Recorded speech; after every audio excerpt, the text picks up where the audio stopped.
everybody, welcome back to my channel. Today we have another exciting video, another long-term project, but we're going to chop it in smaller sections so I can create these videos for you. You know how I went up north? I know that I talked about it so much, so I guess you remember. I went up north for a few weeks and I came back super inspired and I took a bunch of pictures. I created some really interesting art up there and I just want to do more of that. And I decided I would try to create a body of work with these types of paintings and try to organize an exhibition. It would be my first exhibition ever. So I think that what I would like is to go in either like a restaurant or a cafe or a plant shop or something that's really cute, something that has a nice decor, maybe something with plants, because I want to showcase my landscapes. So I want the decor of the place I end up choosing to fit that. That's exciting. I'm thinking of doing this exhibition with somebody else who has already done one, who also does a lot of landscapes but in a different style, and I think she uses acrylics and oils. So I would like to do that. So that's the end goal. But the first steps are to create the artworks. So what I'm thinking of doing is cutting a big sheet that I have into smaller sections, into smaller sheets. It's been a challenge because this size of paper, when I cut it, it would not be standard sizes. I would like to minimize the amount of paper that I waste. Ideally, I would cut it in 4 equal sections. I would have no waste and these sections would be standard sizes, but they're not. So in the end, I decided that I would cut it in 4 equal sections. These are going to be non-standard sizes. And I'm going to build my own frames, which will be exciting. I've always wanted to do some woodworking. It always seemed like a fun thing to do. I like all these kinds of manual, artistic stuff. So I think it could be a chance to do it. And you can always create some frames that are really simple. And once you get the hang of it, then you can make them more complicated. So we're gonna try that, but I think it's gonna be a project that's gonna happen a bit more in the spring.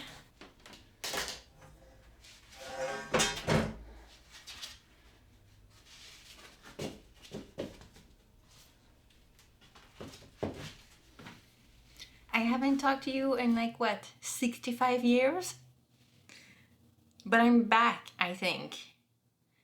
I've been through a couple of really intense weeks. First it started with me going up north. As you know, I talked about it extensively. It just made creating videos really difficult. So there's that. And then I came back and then I started to get some extra training at my work to be able to do more stuff. So it was intense. I had a couple of exams to go through. And yesterday I passed my final exam. So that's gonna be very nice. And that also means that I get more time to paint and make my videos again. So hopefully I won't have to skip many weeks again. I might have to skip one just to get back into the groove of things, because technically this is Tuesday and I have nothing planned for Saturday's video, so I might have to skip that one. So we'll see, but I see the end of it coming up. Yeah, so today I think I just want to take it easy and work on some paintings and enjoy making art again. So let's do that today.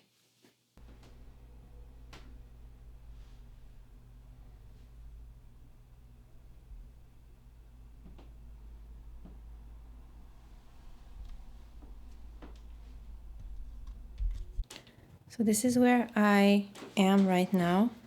I just created the basic shape using a very pale, pinkish color. I don't know if you can see. I think that I used this one. Faber-Castell, Albert Dürer, and color Cinnamon. Yeah, I'm pretty sure I used this one. Very pale, just to create the shapes. And now what I'm doing is I'm taking my watercolor pencils or my Inktense pencils, and I'm just drawing it in. And when I'm done, I'll just add the water and it's going to be so fun. I already did the sky and the water with watercolors. And hopefully I'll get to create something a bit like this. I tried to select the same colors that I remember using up north because I want to have a cohesive look.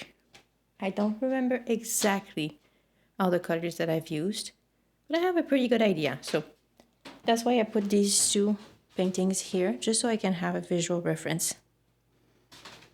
So yeah, that's it. Let's work.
Now that the first layer of pencil is done, I can finally start adding some water.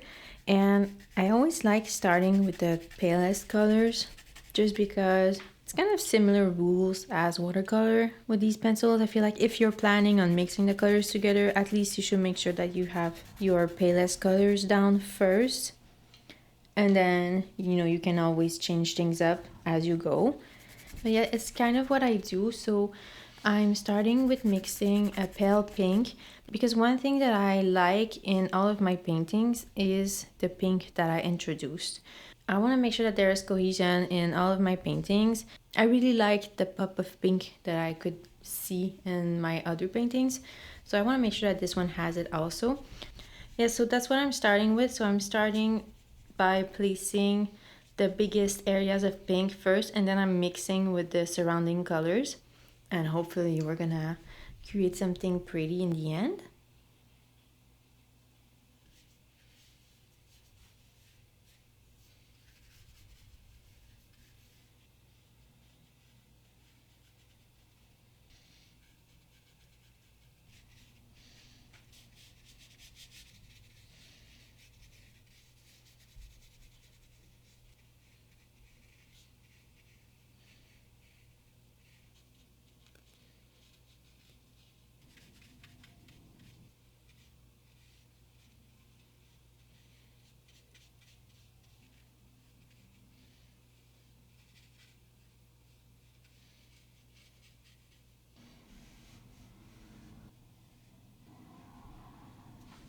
Now that I'm done with my rocks, my first layers of pink, I'm starting to work a little bit on the background. So on the oranges and yellows that we can see, this part is very satisfying because it's pretty easy, pretty straightforward. You just have to mix everything together, and the colors pop so much when you add the water. So I always love doing that part. So now that we're doing it, let's fully enjoy it. Now what I'm doing is that I did my first layer and I kind of noticed that there was lacking some contrast. We were lacking maybe some color, some blending. So I'm adding a little bit more of the pencils so I can work on that, add some stuff that I feel like I'm missing. And after that, I'm going to add a little bit more water just to blend things out and make sure everything is very pretty.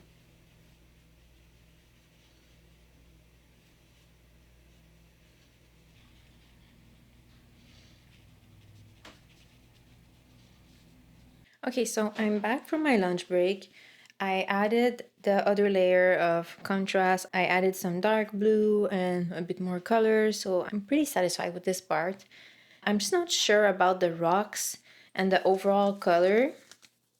And I say that after looking at another painting that I did that I really love, which is this one.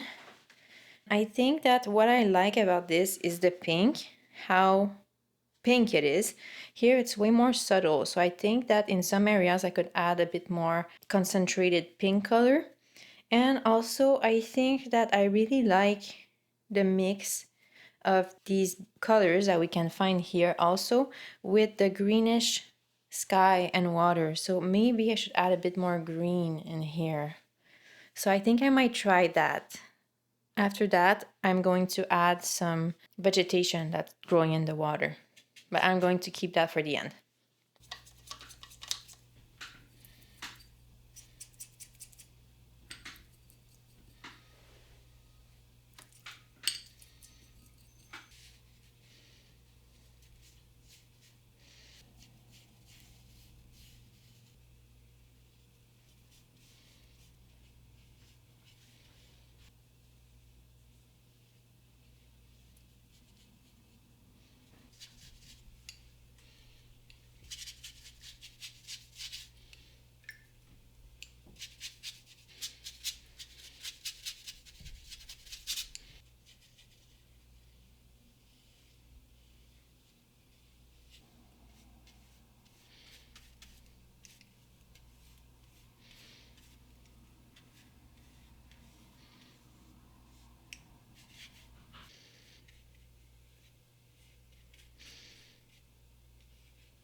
Today was a very relaxing day. It was fun to get back to painting, to drawing. Yeah, so I think I finished this one. I struggled a little bit with the colors. I feel like maybe there's something missing. In the other paintings I had a bit more green, but in this one there just wasn't any green in the reference picture, so I guess I could have added some green here and there, but I still like it. I have 3 other papers that I'm going to use also, so I'm getting back into it. The other paintings that I'm using as reference, I created them while I was up north, so I created them in a short amount of time, so I feel like it was really easy to keep a cohesive style and cohesive color palette because I didn't bring all the pencils that I had with me. So now I kind of have to find the ones that I think that I brought there to keep a cohesive color palette and just to get back into the workflow. I'm looking forward to painting some more. I think I'm going to start working on a sketch for my next painting, but it's getting dark outside already. So sad. It's getting dark so early now. It's what, 3 p.m.? Yeah, 3 p.m. and it's already starting to get dark. I hope that you still enjoyed this video, and I will let you know how my future attempts with these kinds of paintings go, for sure. So take care. I'll see you soon. Bye.